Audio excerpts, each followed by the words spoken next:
The Phantom's awakening. The void of space stretched endlessly before the UES Artemis, its sleek hull gleaming under the distant starlight. Captain Elena Reyes stood on the bridge, her dark eyes fixed on the navigation display. 17 years in the United Earth Fleet had taught her that routine patrols were rarely routine, especially this far into the outer rim. "Captain, we're detecting unusual energy fluctuations at bearing 247.3. Lieutenant Kai Zhang reported from the sensor station. His fingers danced across the holographic interface. "It's faint, but definitely artificial." Elena straightened her uniform jacket. "Any match in the database?" "Negative. The signature doesn't correspond to any known technology, human or otherwise." "How far?" 2 hours at standard thrust." Elena tapped her command console. "Helmsman, adjust course." "Let's investigate." First Officer Darius Okafor looked up from his station. "Captain, we're scheduled to rendezvous with the Ganymede station in 14 hours. "And we'll make it, Commander. But our standing orders are clear. Investigate any anomalous signals in this sector." She didn't add that the Admiralty had been particularly insistent about this patrol route, despite it being far from any known trouble spots. As the Artemis altered course, Elena retreated to her ready room. The small space was spartanly decorated save for a single photograph. Elena at graduation, her father's arm around her shoulders, both in uniform. Admiral Rice had been dead 6 years now, killed when insurgents bombed fleet headquarters. Sometimes she still heard his voice. "Space hides its secrets well, Ellie. Our job is to find them before they find us." 2 hours later, the Artemis dropped out of FTL near the source of the energy signature. Before them floated a derelict space station, its hull scarred and blackened. No identifying markings were visible, but its design was unmistakably human. "Scan for life signs," Elena ordered. "None detected," John replied. "The station appears abandoned, but internal systems are still functioning minimally. That's our energy source." Elena studied the structure. "Any record of a station at these coordinates?" Okafor shook his head. "None, Captain. According to official charts, this sector should be empty space. An unregistered station." Dr. Amara Kauri, the ship's science officer, joined them at the main viewport. "Interesting. Perhaps a research outpost that was classified and then forgotten. Or deliberately erased from the records," Elena mused. "Prepare a boarding team. I want to know what this station was for, and why it's not on any official map." 30 minutes later, Elena led a 6-person team through the airlock connecting the Artemis to the station. The air was thin but breathable, and emergency lighting cast everything in a dim red glow. "Power levels at 17%, Lieutenant Zhang reported, scanning the corridor. "Life support is functioning, but barely." "This place has been abandoned for decades," Okafor observed, running a gloved finger through the thick layer of dust on a console. As they explored deeper, they found laboratories with equipment covered in protective sheets, living quarters hastily evacuated, and data terminals in standby mode. Dr. Kari examined a terminal that still functioned. "Captain, according to these logs, this was a Black Project research station. Code name: Phantom Gate." She scrolled through files. The last entry was dated 43 years ago. Something about a successful implementation and transfer to the vessel. "What vessel?" Elena asked. Before Kari could answer, Chief Engineer Sato's voice crackled over the comm. "Captain, you need to see this. Central Hangar Bay." When they arrived at the hangar bay, Elena stopped short, her breath catching. Suspended in a massive docking cradle was a ship unlike any she had ever seen. Its hull was matte black, absorbing light rather than reflecting it, with sleek lines that suggested both power and stealth. It was approximately the size of a heavy cruiser, but with a design that defied conventional naval architecture. "My God," Okafor whispered. "Is that the Specter?" Zhang finished, his voice hushed. "I thought it was just a legend." Elena knew the name. Every fleet officer did. The UES Specter was a mythical warship from the Proxima War, supposedly destroyed after deploying a weapon of such destructive potential that it had been classified beyond top secret. Some said it could appear and disappear at will, striking enemy fleets like a ghost before vanishing. Others claimed it could disable entire battle groups without firing a shot. "It's real," Elena murmured. "And someone went to extraordinary lengths to hide it here." Dr. Kari was already scanning the vessel. "Captain, the ship is in perfect condition. It's been maintained by the station's automated systems. And it's active. Active. Low power mode. But yes, the energy signature we detected. It's coming from the ship, not the station." Elena approached the vessel, drawn by an inexplicable pull. As she neared the hull, a section seamlessly slid open, revealing an entrance. No visible seams, no obvious mechanism. "Invitation accepted," Sato said with a nervous laugh. Inside, the ship was immaculate. No dust, no signs of age. The corridors were wider than standard fleet design, illuminated by recessed lighting that activated as they moved through the ship. The bridge was a marvel of engineering. Control stations arranged in a semicircle around a central command chair, with viewports that somehow seemed to offer a 360-degree view despite the physical limitations. These systems, Jean marveled, examining a console. They're decades ahead of our current technology. When Elena approached the command chair, the entire bridge hummed to life. Displays activated, and a soft voice spoke from nowhere and everywhere. "Command presence detected. Initiating authentication protocols." A beam of light swept over Elena from head to toe. "DNA pattern recognized. Rise, Elena Maria. Descendant of primary authorization. Rise, Alfonso Gabriel." Elena froze. Alfonso Reyes had been her grandfather, a legendary admiral during the Proxima War. "Genetic authentication accepted. Welcome aboard the UES Specter, Captain Reyes. I am HFY, Advanced Responsive Intelligence Array. This vessel has been in standby mode for 43 years, awaiting a qualified commander." The others stared at Elena, who was equally stunned. "HFY, what is the purpose of this vessel?" The Specter was designed as a deterrent and peacekeeping platform utilizing phase technology. Primary mission: protection of humanity against extinction-level threats. Phase technology: the ability to shift partially out of normal spacetime, rendering the vessel effectively incorporeal while maintaining operational capability. Colloquially referred to as phantom drive. Okafor whistled softly. A ghost ship. The legends were true. "HFY, why was this ship hidden here?" Elena asked. After the deployment of the Blood Moon Protocol in the final battle of the Proxima War, certain factions within Earth Command deemed this technology too dangerous to exist. Admiral Alfonso Reyes disagreed. Rather than surrendering the Specter for decommissioning, he concealed it here for future use when needed. "And what is the Blood Moon Protocol?" Before HFY could answer, John called out, "Captain, multiple contacts approaching at high speed. 6 vessels, unknown configuration." Elena moved to the tactical station. The sensor display showed ships unlike any in human registry, organic-looking vessels with elongated hulls and pulsating energy signatures. "HFY, identify those ships." Vexari warships, Class 4 battlecruisers. The name sent a chill through Elena. The Vexari were the aliens humanity had fought during the Proxima War. They had retreated to their own territory after their defeat, maintaining an uneasy peace for 4 decades. "Why would they be here?" Okafor asked. "Alert," HFY announced. "Vexari vessels are initiating targeting sequences. Their weapons are locked on both this station and your vessel, the Artemis."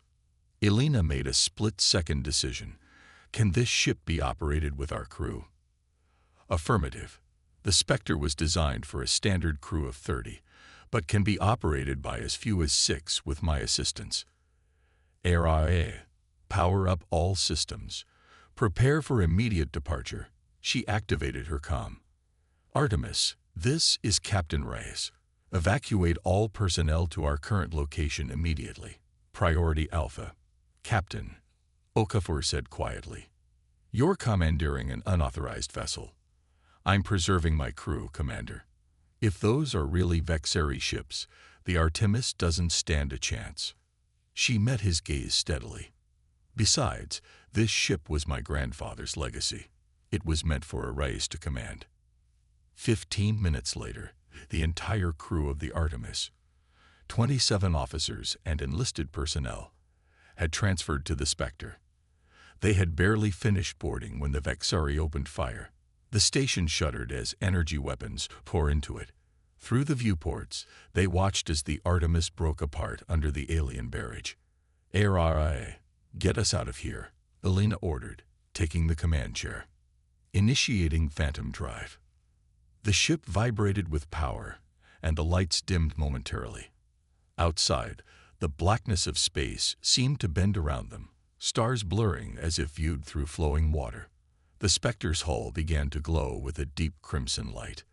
Blood Moon illumination active, ARIA announced. Phase shift in progress. The Vexeri ships fired again, but their energy beams passed harmlessly through the Specter as it became translucent, glowing like a red mist in space. "My God," Dr. Curry whispered. "We're out of phase with normal spacetime." Phantom Drive engaged, ARIA confirmed. The vessel is now undetectable and untargetable by conventional means. As the Specter slipped away from the disintegrating station like a blood-red ghost, Elena felt the weight of her decision. She had just taken command of the most powerful and forbidden warship in human history, and somehow the enemies from humanity's past had returned precisely when the Specter had been found. "ARIA," she said quietly, "tell me everything about this ship, the Blood Moon Protocol, and why the Vexeri are back after 40 years of silence." "That information is extensive, Captain Reyes, but the simplest explanation is this. The war never truly ended, and the Specter was built to finish it. Blood Moon Protocol." The Specter drifted through interstellar space like a crimson phantom, its hull shimmering with ethereal light. On the bridge, Captain Elena Reyes studied the tactical displays showing the Vexeri fleet in pursuit. Though the alien vessels could not detect them while the Phantom Drive was active, ARIA had warned that the technology could only be maintained for limited periods. Phase stability at 62%, Lieutenant John reported from his station. "According to ARIA, we need to return to normal space within 30 minutes or risk molecular cohesion failure." Elena nodded. "Options for reemergence." Commander Okafor gestured to the navigation display. "There's a dense asteroid field in the Taurus sector. We could use it for cover while we reassess our situation." "Set course," Elena ordered. She turned to Dr. Kari, who was absorbed in studying the ship's database. "Doctor, what have you found about the Specter's capabilities?" Kari looked up, her eyes bright with excitement despite their precarious situation. "This ship isn't just a weapon, Captain. It's a technological revolution that was buried before it could change everything." She pointed to her screen. "The Phantom Drive is just the beginning. The Specter has systems that can neutralize energy weapons without harming the firing vessels, targeted EMP capabilities that can disable specific systems, and something called resonance fields that can disrupt communication between ships." "Non-lethal warfare," Elena mused. "Precisely. Your grandfather and a team of scientists designed this ship to end the Proxima War without further bloodshed." Kari paused. "But there's something else. References to the Blood Moon Protocol that ARIA mentioned. It's heavily encrypted, even in the ship's own database." Elena turned to the center of the bridge. "ARIA, explain the Blood Moon Protocol." The AI's voice seemed to hesitate. The Blood Moon Protocol was the final resort measure, deployed only once during the Battle of Proxima Centauri. It utilizes the ship's phase technology, not as a defensive measure, but as an offensive capability. Offensive how? By projecting a resonance field that can selectively phase portions of enemy vessels out of normal spacetime, rendering them effectively non-existent. Chief Engineer Sedo whistled softly. You can make parts of an enemy ship simply cease to exist. Temporarily, Araya clarified. The effect lasts only as long as the field is maintained. However, targeting critical systems such as weapons, engines, or life support provides a significant tactical advantage without causing permanent destruction. A humane superweapon, Okafor said quietly. No wonder some wanted it buried. War without casualties threatens more than peace, Alina quoted, remembering her grandfather's words. It threatens those who profit from conflict. The ship shuddered slightly as they emerged from Phantom Phase into the asteroid field. The crimson glow faded, and the Specter's hull returned to its matte black finish. Phase drive-in cooling cycle, Araya announced. Estimated time to reactivation, 47 minutes. Zhang worked his console rapidly. No immediate signs of pursuit. I think we... He stopped abruptly. Captain, I'm detecting a transmission. It's on a fleet emergency channel. Put it through. The bridge speakers crackled with static before a voice emerged. Attention all fleet vessels. This is Admiral Donovan. The research vessel Artemis has been destroyed by unknown hostiles. Its commanding officer, Captain Alina Reyes, is believed to have defected with classified technology. All units are ordered to detain Reyes and her crew on site. Consider them armed and extremely dangerous. A cold silence fell over the bridge. Alina felt her crew's eyes on her. They're lying, Okafor said finally. They're covering up the Vexari attack. But why? Sedo asked. If hostile aliens are back in our space, why hide it? Dr. Kauri had gone pale. Captain, I found something in the ship's archives. Communications between certain fleet admirals and Vexari representatives dating back 38 years, just 2 years after the official end of the war. Show me. The main view screen filled with translated transcripts. As Alina read, her hands gripped the arms of her command chair so tightly her knuckles whitened. The documents detailed a secret agreement between high-ranking human officials and the Vexari leadership, technology exchanges, territorial concessions, and mutual defense against external threats. They made a deal, Alina said, her voice cold. After the war, instead of pursuing victory, they negotiated with an enemy that had nearly wiped us out. But why would Fleet Command make such an agreement? Okafor asked. According to these files, Kari continued, the Vexari convinced certain human leaders that a greater threat existed beyond known space, something they called the emergence. In exchange for human technology and resources, they promised protection against this coming threat. And my grandfather discovered this, Alina realized. That's why he hid the Specter instead of surrendering it. He knew the corruption went to the highest levels. An alarm sounded from the tactical station. Captain, 3 fleet destroyers have entered the asteroid field. They're conducting a search pattern. And 4 Vexari vessels approaching from the opposite direction, Zhang added. They're coordinating with the fleet ships. Alina stood, her decision made. Humanity needs to know the truth. Araya, can we broadcast the evidence of this conspiracy throughout fleet communication channels? Affirmative, but we would need to be within range of a major communication relay. The nearest is at Ganymede Station, our original destination. Alina noted with grim amusement. Set course for Ganymede, best possible speed without phantom drive. We'll use conventional engines until the phase system recharges.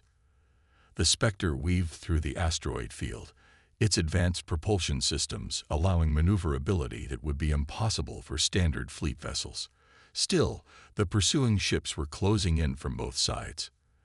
They've spotted us, Zhang reported. Fleet vessels are ordering us to stand down. Vexari ships launching interceptors, Okafor added. Evasive maneuvers, Alina ordered. Araya, what defensive options do we have without the phantom drive? The resonance fields can be deployed at 70% efficiency. Recommend targeted application to disable pursuing vessels' weapon systems. Do it. The Specter released pulses of invisible energy that struck the pursuing ships. The fleet destroyer's weapon ports suddenly sparked and went dark. Two of the Vexeri interceptors tumbled out of control, their guidance systems scrambled. "It worked," Seto exclaimed. "But the effect won't last long, according to these readings." "We don't need long," Elena replied. "How soon can we jump to FTL?" "Conventional FTL drive charging. 30 seconds to jump capability." Those 30 seconds stretched eternally as the remaining ships closed in. Energy beams lanced through space, most missing the agile Specter, but one grazed the aft section. "Minor damage to outer hull," Araya reported. "Structural integrity at 97%. FTL ready." John called out, "Jump." The stars blurred as the Specter leaped into faster-than-light travel. Elena released a breath she hadn't realized she was holding. "Time to Ganymede Station." 4 hours at current speed," Okafor replied. "And how long until Phantom Drive is recharged?" 22 minutes remaining," Araya answered. Elena nodded. "We'll need it when we reach Ganymede. They'll be expecting us now." She turned to her crew. "When we arrive, I'll take full responsibility for our actions. Anyone who wishes to surrender can do so without consequences." Okafor straightened. "With respect, Captain, we're all in this together now." Murmurs of agreement rippled across the bridge. "Then we have 4 hours to prepare," Elena said. "Dr. Kari, compile all evidence of the conspiracy. Chief Sato, I need to know every capability this ship has. Lieutenant Zhang, monitor all channels for information about the reception waiting for us." 4 hours later, the Specter dropped out of FTL on the far side of Jupiter from Ganymede. The massive gas giant would shield them from immediate detection. "Phantom Drive fully charged," Araya announced. "Multiple fleet vessels in defensive formation around Ganymede Station," Jean reported. "At least 7 heavy cruisers and a dreadnought." Elena studied the tactical display. "They've assembled half the home fleet. Is that Admiral Donovan's flagship?" "Confirmed," Okafor replied. "The UE is indomitable." "Araya, what would happen if we deployed the Blood Moon Protocol against only their weapon systems?" "The protocol could be configured for selective targeting. However, at that range, it would require 93% of the ship's power reserves and could only be maintained for approximately 4 minutes. Is that enough time to reach the communication relay and broadcast our evidence?" "Theoretically, yes. But Captain, I must warn you that using the Blood Moon Protocol at this scale has never been attempted except in the final battle of the war. The strain on the ship's systems will be substantial." Elena nodded. "Prepare the protocol. Engage Phantom Drive and set course directly for Ganymede's communication relay." The Specter once again shimmered into its blood-red ghostly state, accelerating toward Ganymede. They were halfway there when the first Vexeri ships appeared behind Jupiter's moons. "They predicted our approach," Okafor said grimly. "The Vexeri ships are moving to intercept us." "They can't detect us in phantom state," Elena replied. "They're not tracking us," John realized, watching the sensor display. "They're moving to protect the relay. They know what we're planning." As they approached Ganymede, the full defense fleet came into view, a wall of warships arrayed in perfect formation. Beyond them loomed the massive space station, its communication array extending like spines from the central hub. "We're going to have to thread the needle," Elena said. "Araya, initiate Blood Moon Protocol." Blood Moon Protocol initializing. Phase resonance charging. The crimson glow around the Specter intensified, deepening to the color of fresh blood. Energy readings spiked across every system. "Protocol ready," Araya announced. "Target parameters. All weapon systems and engines on fleet and Vexeri vessels within range," Elena ordered. "Maximum effect, minimum duration. Executing." The Specter pulsed, releasing a wave of crimson energy that expanded outward in a spherical pattern. As it washed over the defensive fleet, Weapon ports and engine exhausts on ship after ship flickered and vanished, not destroyed, but phased out of normal existence. Vessels began to drift, powerless. "It's working," Sato exclaimed.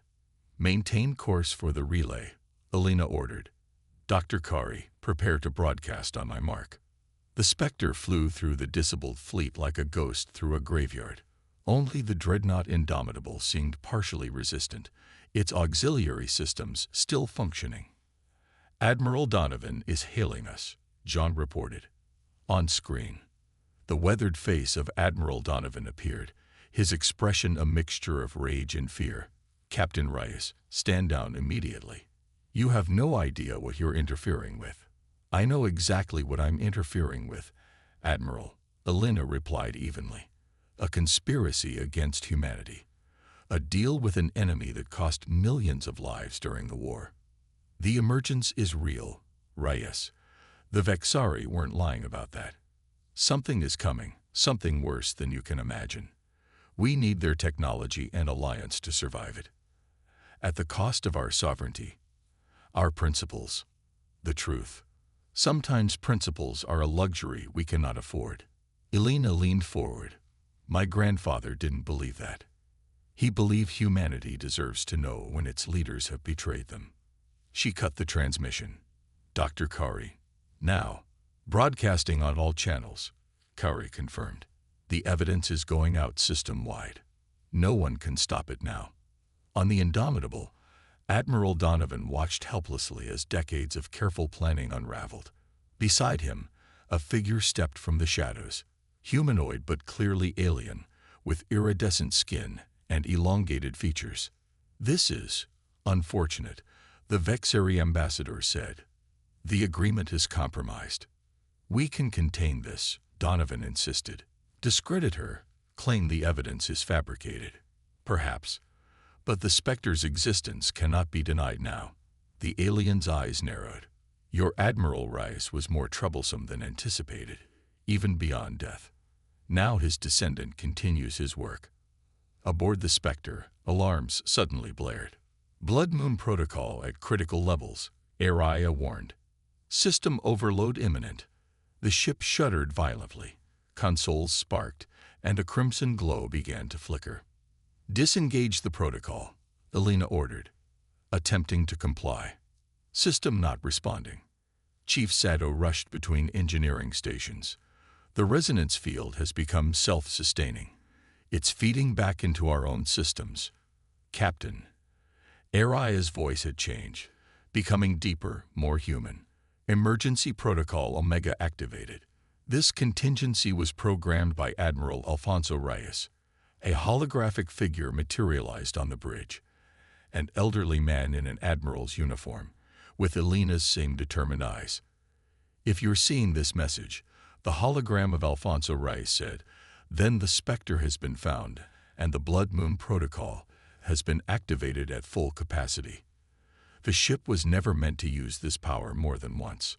The technology is too unstable, too dangerous to exist permanently." "Grandfather," Alina whispered. "The final function of the Blood Moon Protocol is to remove itself from existence," the hologram continued. "Once the evidence of betrayal has been revealed, the Specter will phase completely out of our reality. This was always the plan. One ship, one chance to expose the truth, then gone, leaving humanity to decide its own fate with eyes wide open." "Can we stop it?" Alina asked Araya. "Negative, Captain. This sequence cannot be overridden." The hologram of Alfonso smiled sadly. "To whoever found my ship, thank you. You've completed what I could not. The Specter was never about winning wars. It was about ending the need for them."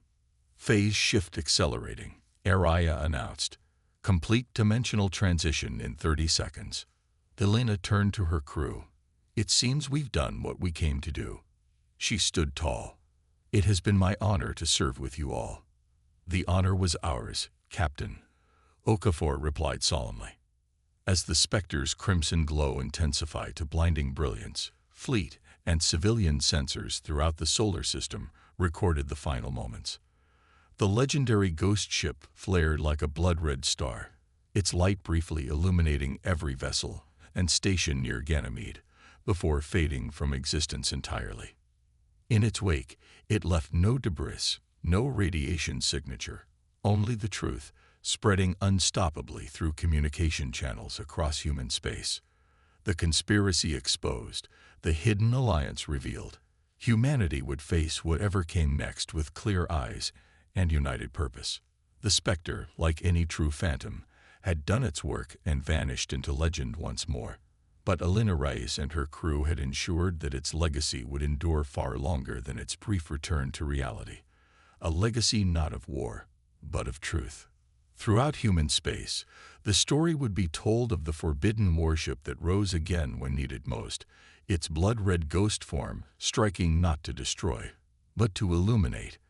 And somewhere, perhaps in another phase of reality, the Specter and its crew continued their journey, guardians of a truth too powerful to remain in any single dimension.